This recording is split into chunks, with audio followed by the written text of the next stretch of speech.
Greetings, YouTube. Excuse the mess, I was just doing some gear reviews.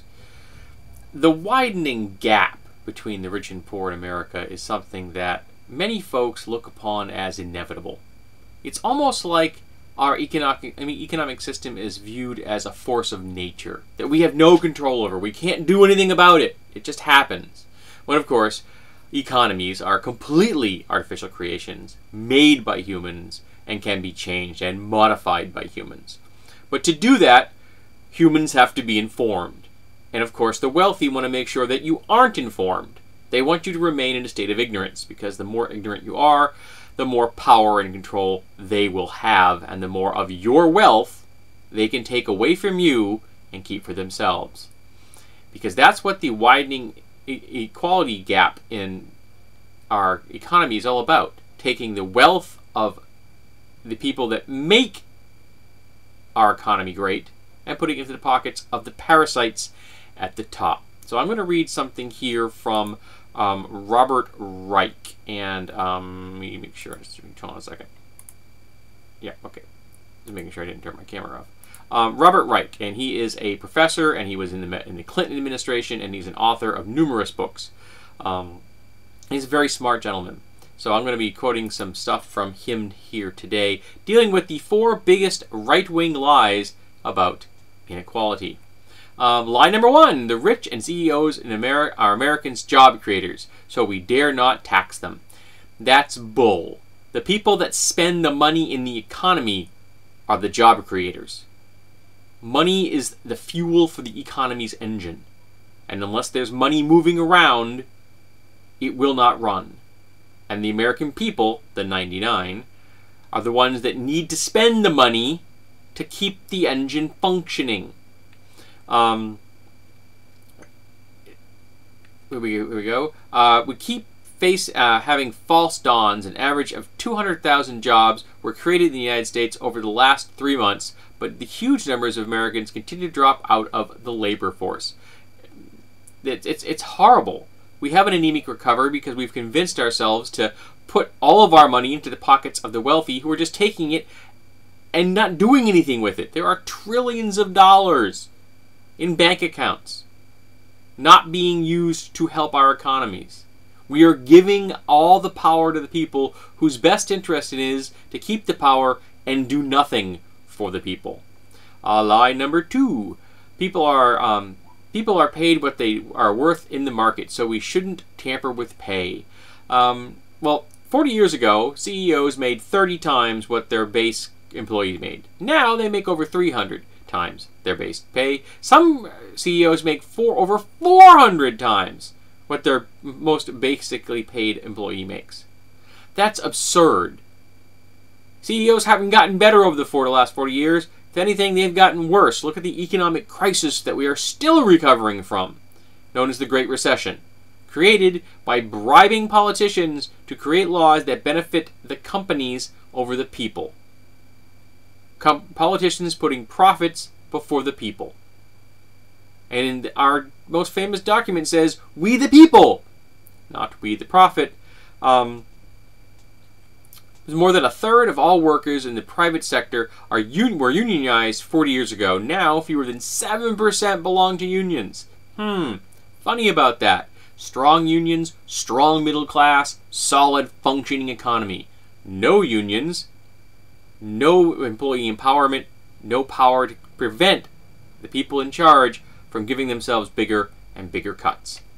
Line number 3. Anyone can make it in America with enough guts, gumption, and intelligence. So we don't need to do anything for poor and lower middle class kids, which is absolutely bull.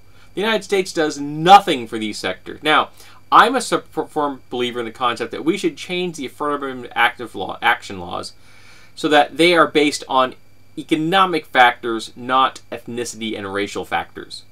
So that if you are below a certain economic level, you would get preferential treatment for a job over someone of a higher economic level who has the same skills. Why?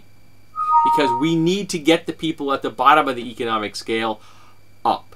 And eventually you'd have a sundown clause in the law saying that when the economic situation was well enough that the poverty level fell below, we'll say 2%, that the law would then would fade away. And as soon as the law, as the population of the poor raised above, say, 2%, the law would then be kicked back in.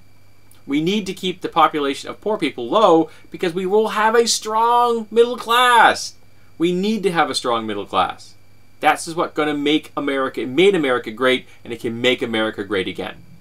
But we can't have a great America if we have an anemic recovery, no middle class, and just a huge population of poor people with wealthy oligarchs at the top.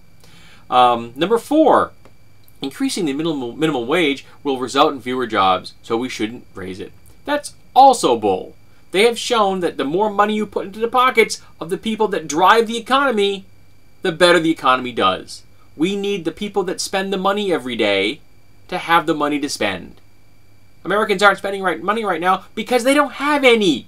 Because huge sectors of our population are working for minimum wage when the minimum wage should be much higher. It's what, $7.25 at the moment? If it had kept track with inflation, it would be around $18 an hour.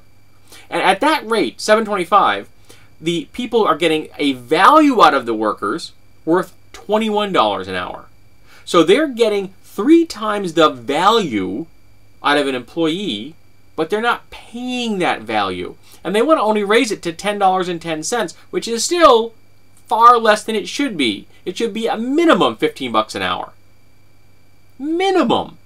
Because that would still be below what it would be if it had kept track with inflation. And not only should we set it at $15 an hour, I live with 10.10, but it should be 15. But we should then pin it to inflation. So as inflation goes up, so does minimum wage. And yes, that would mean that some things cost slightly more. But guess what? If it means that every American has the best possible chance of being middle class and not poor, that is a small, minuscule, tiny price to pay. Here we go. The truth is, America's lurching towards widening inequality can be reversed, but doing so will require bold political steps. Don't listen to the right-wing lies about inequality. Know the truth and act on it. It is in every American's best interest to make sure that your politicians do what is best for the American people, the 99, and not for the wealthy 1% at the top. In practical terms, this means do not ever vote for a member of the GOP, the Libertarian Party, or the Tea Party. Flat out. Vote Democrat. And once we have the Democrats in power, then start voting green. And vote green, green, and more green. Until we drive the Democrats out of office. But the first thing we have to do in this process is get rid of the GOP, the Libertarians, and the Tea Party. They have to go. They are toxic. They are all nothing but the willing servants, the troops of the 1%'s army. And we need to eliminate them from the political spectrum so that we can then put in people in power who are progressive and will make sure that the American people have policies in place that take care of the people and give us a strong economy because we have a strong middle class. That's what we need, a strong middle class. And the right-wing lies are all about making sure we don't have one. The GOP has spent 40 years doing everything in its power to dismantle the infrastructure of America and eliminate the middle class. And it's time we stopped them. It's time we said no more. And we can do that by not voting on the hot button issues that they vote for, but listening to the policies they endorse that help benefit the 1% and hurt everyone else. Don't vote for the GOP. Don't vote for the Libertarians, and don't vote for the Tea Party. These people are not your allies. They are allies to the wealthy. Heck, the Tea Party is owned and operated by the wealthy. They are a subsidiary of the wealthy. So please, do what is in the best interests of our nation, of the people. And make sure that we have a strong middle class, because that is the key to a strong future for America.